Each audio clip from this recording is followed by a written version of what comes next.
جو اپنے دل کو صاف رکھتا ہے، بڑے بڑے تہجد گزار اس کو نہیں پکڑ سکیں گے، بڑے بڑے عمل والے اس کو نہیں پکڑ سکیں گے۔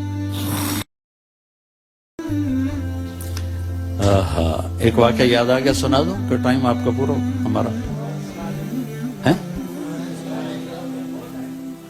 اچھا، میرے نبی نے فرمایا اس دروازے سے ایک جنتی آ رہا ہے۔ تو ایک صحابی اندر آئے، ہاتھ میں جوتا، پاؤں میں داڑھی میں پانی، وضو۔ اگلے دن آیا، اس دروازے سے ایک جنتی آ رہا ہے، وہی آدمی انٹر ہوئے۔ اگلے دن آیا، اس دروازے سے جنتی آ رہا ہے، وہی آدمی 3 دن مسلسل۔ اس محفل میں ایک شخص ہیں جن کا نام ہے عبداللہ بن عمرو بن عاص۔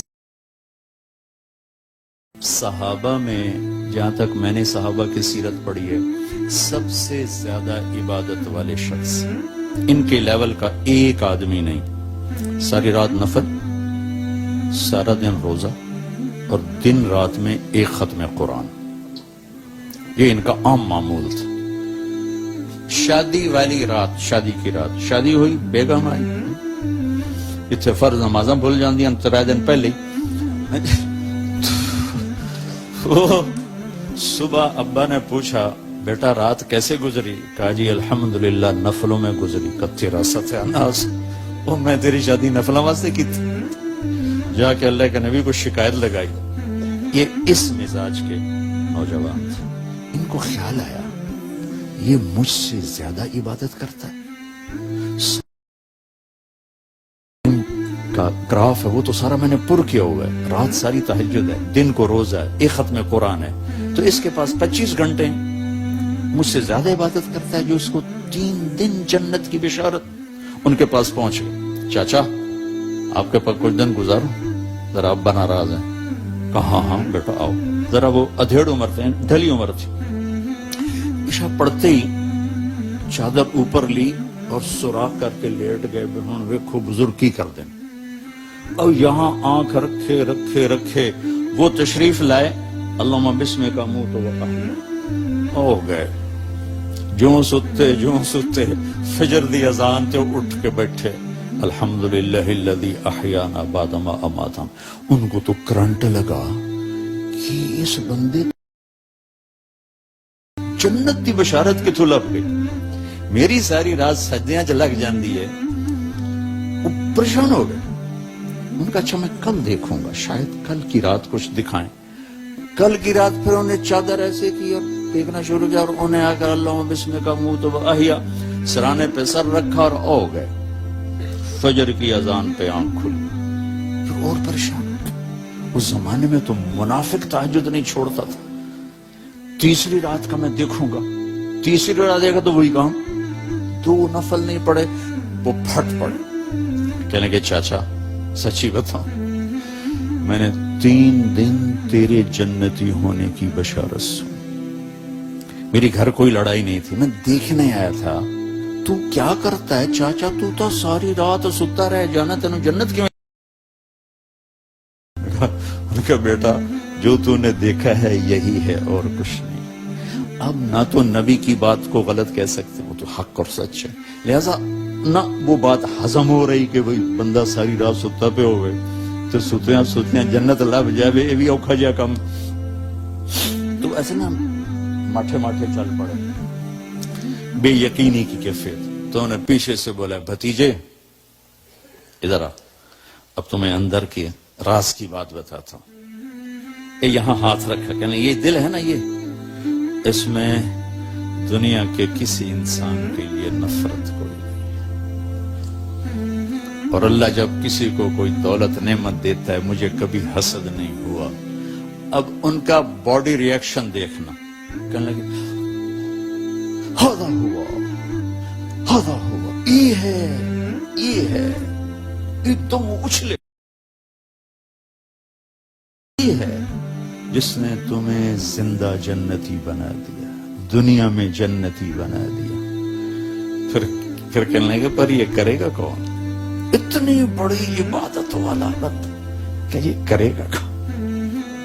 ایک میٹھا ہوا۔ میرے بھائیو، انسان اپنی نیچر نہیں بدل سکتا، وہ ٹورانٹو میں رہے یا وہ چارڈ میں رہے یا وہ کیمبو. میں تو ان صحراؤں میں پھرا ہوں، زندگی کا خوفناک نقشہ دیکھا ہے، ہزاروں سال پرانی زندگی.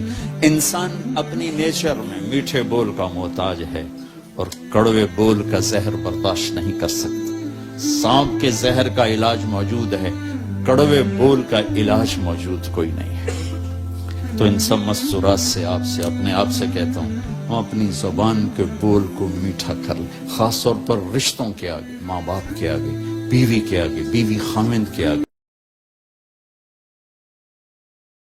اپنی اولاد کو بھی عزت دو. میرے نبی نے کہا اکرموا اولادکم، اپنی اولاد کو عزت دو، وہ لوٹ کے تمہاری طرف آئے گی.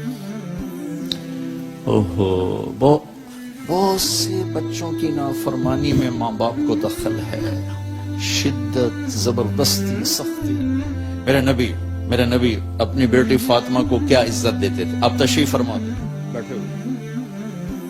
بس فاطمہ کمرے میں گھر میں تشریف لاتی، میں باپ ہوں، میں بیٹھا ہوں، بیٹھا رہنا چاہیے، لیکن آپ یوں کھڑے ہوتے، آپ کھڑے ہوتے. فاطمہ داخل ہوئی، آپ کھڑے ہوتے، وہیں نہیں کھڑے ہوتے، آگے بڑھتے تھے اور یوں چومتے تھے، بوسہ لیتے تھے، پھر ہاتھ پکڑے خود بیٹھتے تھے. یہ میرے نبی نے اولاد کو عزت دے کے دکھا. ہم تو اولاد کو اپنی ملکیت سمجھ کے رگڑا دے دیتے ہیں، وہ باغی ہو جاتے ہیں.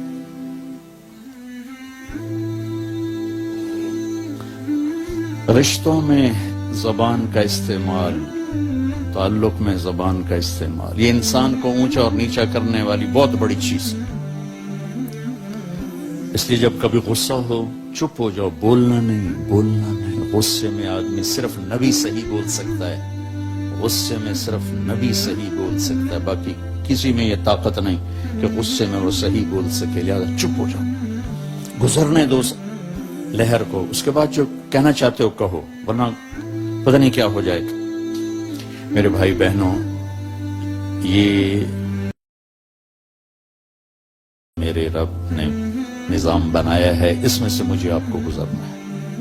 اس کی تیاری کے لیے اللہ نے ہمیں یہاں موقع دیا ہے کہ ہم یہاں وہ کر دیں جو اللہ چاہتا ہے. اللہ کا شکر ہے، اس نے ہمیں سب سے بڑی دولت دی، سب سے بڑی نیکی ہے لا الہ الا اللہ محمد الرسول اللہ. یہ سب سے دنیا کی سب سے بڑی نیکی، اللہ نے ہمیں اس سے نوازا.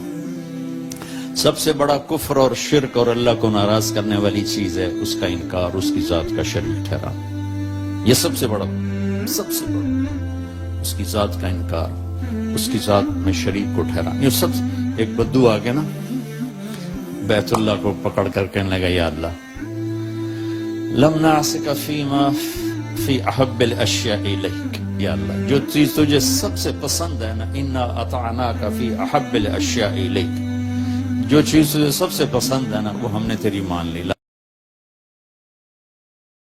نعصک فی ابغض الاشیاء الیک، اور جو تجھے جس سے سب سے زیادہ نفرت ہے یا اللہ اس کو بھی ہم نے دور کر دیا، شرک اور کفر. فاغفر لنا فیما بین ذلک، اس کے درمیان ہماری کچھ لچ گچ ہے، معاف کر دے. تو اللہ نے ہم پر کرم کیا، اس نے ہمیں ایمان کی دولت بخشی. کفر سے ایمان میں آنا کوئی آسان کام ہے. ہماری جماعت تھی سوات میں، ایک نوجوان سے بات ہوئی تو سنتا رہا، پر کہنے لگا معاف کیجئے میں ہندو ہوں، مجھے پتا ہے میرا مذہب کچھ نہیں ہے، پتھر کی پوجا ہے. اگر میں مسلمان ہوں تو مجھے 70 رشتے توڑنے پڑیں گے اور میں اکیلی جان ہو جاؤں گا اور نہیں ہوگا. تو مجھے پتا ہے میں غلط ہوں، میں بندھن میں جکڑا ہوا. تو اللہ نے ہم پہ کرم کیا، ہمیں بڑے امتحان میں نہیں ڈالا، ہمیں اللہ تعالیٰ نے ایمان کی دولت سے نوازا. آگے سے آسان ہے مسئلہ، چند عبادات ہیں، کوئی زیادہ تو نہیں ہے. 5 وقت نماز ہے، کیا مشکل ہے؟ 1 لوٹا پانی 10 منٹ چاہیے نماز کے لیے. روزہ سال کے بعد ہے، اس میں بیمار کو گنجائش ہے، مسافر کو گنجائش ہے۔ حج اور زکوٰۃ مالدار کے لیے، غریب کے لیے نہیں ہے۔